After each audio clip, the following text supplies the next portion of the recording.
Ting. Bunyi lift terbuka, kedua pria gagah itu keluar bersamaan. Wajahnya datar tanpa ekspresi. Lokasi pertama, kemana dulu bar? Jalan, setahu saya ada tukang buah yang buka 24 jam. Tapi Rena ingin rujak, bukan buah. Celetuk Roy membuat Bari seketika menoleh. Terus rujak dibuatnya dari apa? Dari batu. Kan dari buah tuan. Sinis Bari, membuat Roy cengengesan karena yang diucapkan Bari benar. Iya juga sih.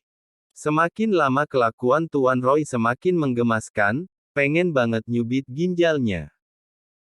Batin Bari, tentu saja dia takkan berani berkata begitu pada atasannya sendiri, bisa-bisa dia dipecat. Tunggu apa lagi Bari, ayo cepat. Baik Tuan, Bari menyahut cepat dan segera masuk ke dalam mobil keburu Tuan Roy bucin itu mengamuk.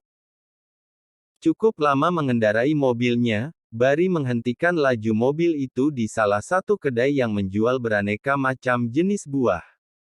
Pak, ada rujak? Tanya Roy. Ada, masnya mau rujak campur atau satu jenis buah?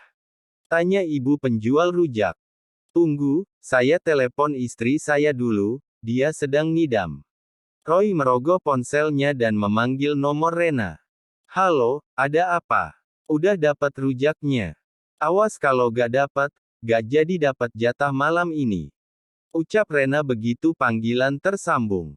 Iya sayang, ini lagi di tukang rujak. Mau rujak campur atau rujak yang lain? Campur aja, tapi jangan pakai nanas. Jawab Rena. Iya sayang, tunggu di rumah sebentar lagi pulang.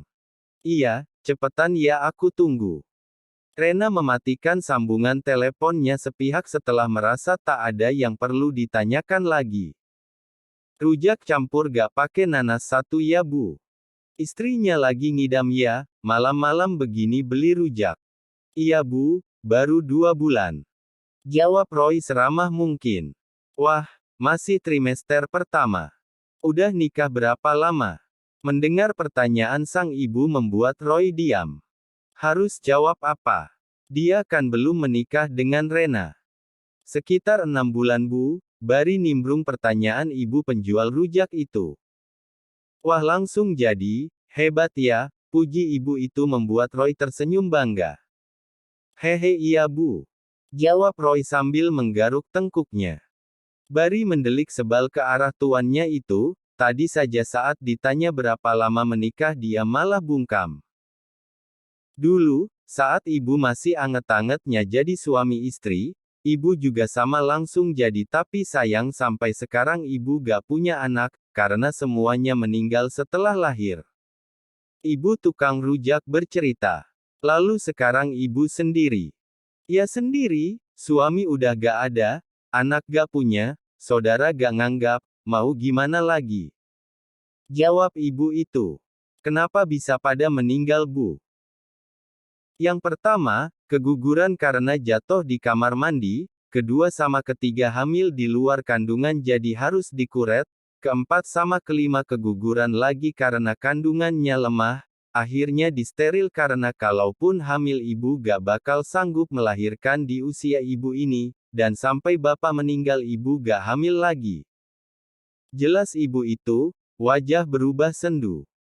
Di usia senjanya, dia hanya sendirian sekarang tanpa sosok suami sebagai pendamping dan anak sebagai penguat.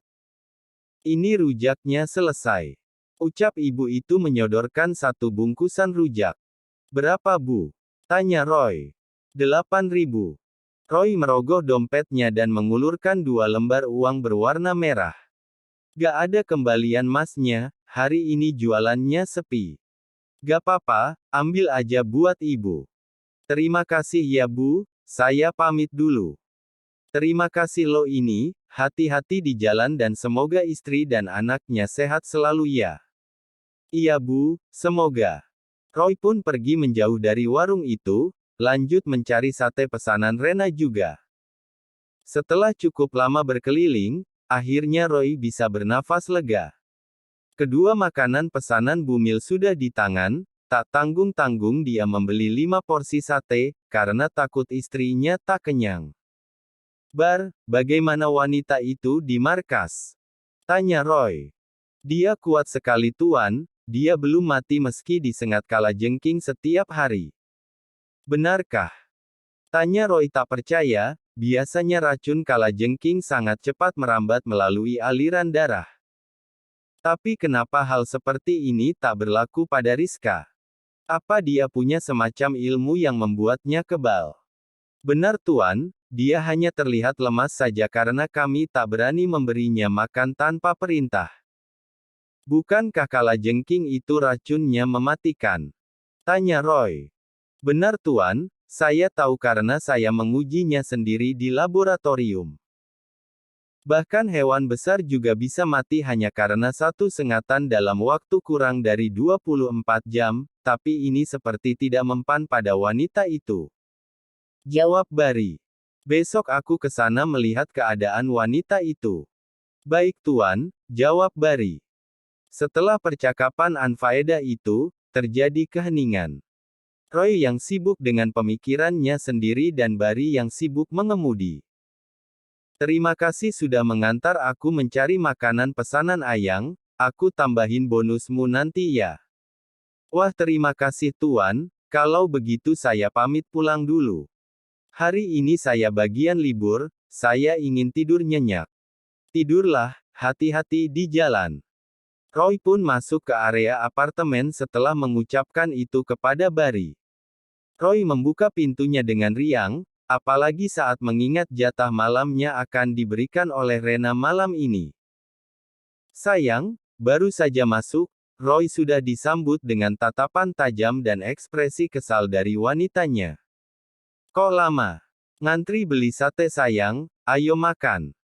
Udah gak selera, Roy tercengang bukan main, dia lelah. Tapi apa ini? Rena menolak makanannya hanya karena lama. Yang, hargai perjuangan aku. Makan dikit aja ya, aku capek beli ini. Udah gak mood. Jawab Rena datar, membuat Roy lemas. Dia terduduk lesu di sisi ranjang, bahkan keringat di dahinya belum kering. Tega banget sama papa dek, ucap Roy, air matanya jatuh tapi buru-buru dia mengusapnya, tentunya dia tak mau terlihat lemah di hadapan Rena. Tapi tak lama, Rena terlihat meraih bungkusan rujak dan memakannya dengan lahap.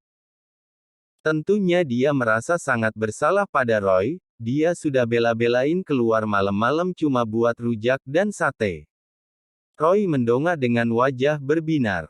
Terima kasih, rujaknya enak Dede suka. Ucap Rena dengan meniru suara seperti anak kecil. Sama-sama, papa seneng kalau Dede sama mama suka.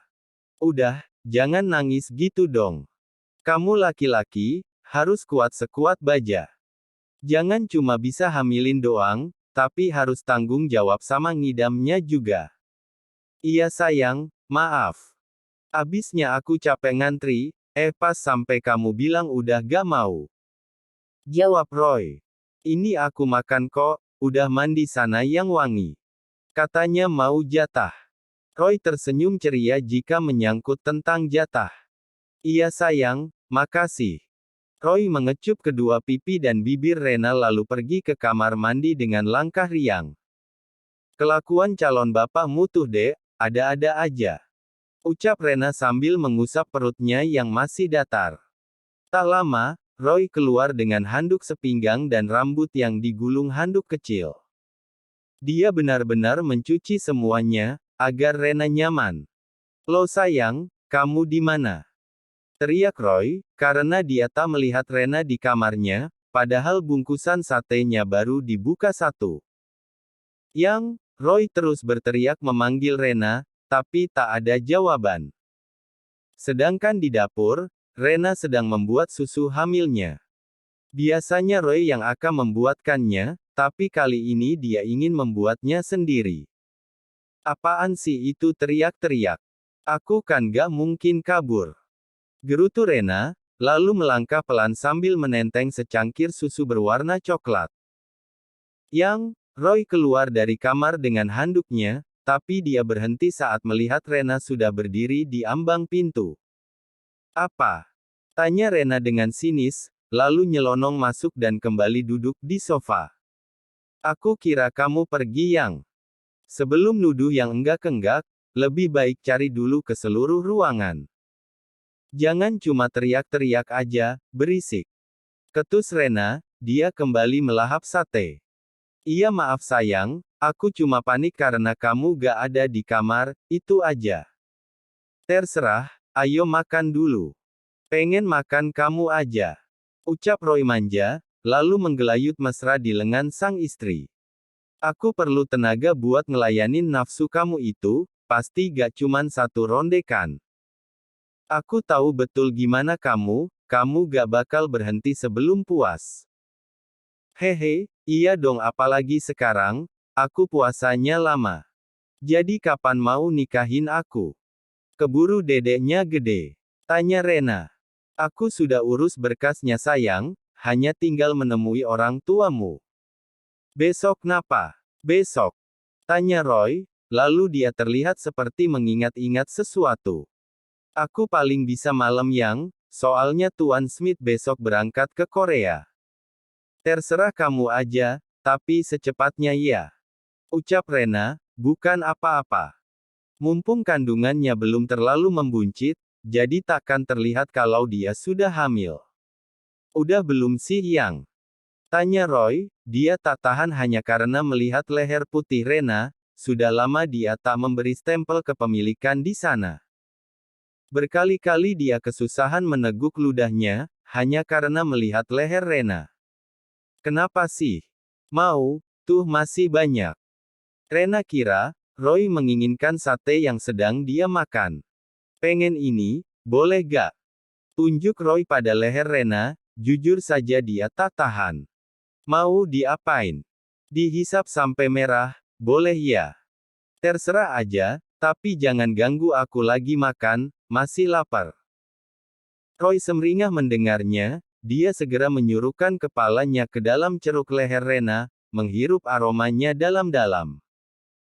Seger banget, gumam Roy, dia mulai mengecupi leher Rena, hingga membuat Rena bergerak tak karuan karena sensasi geli.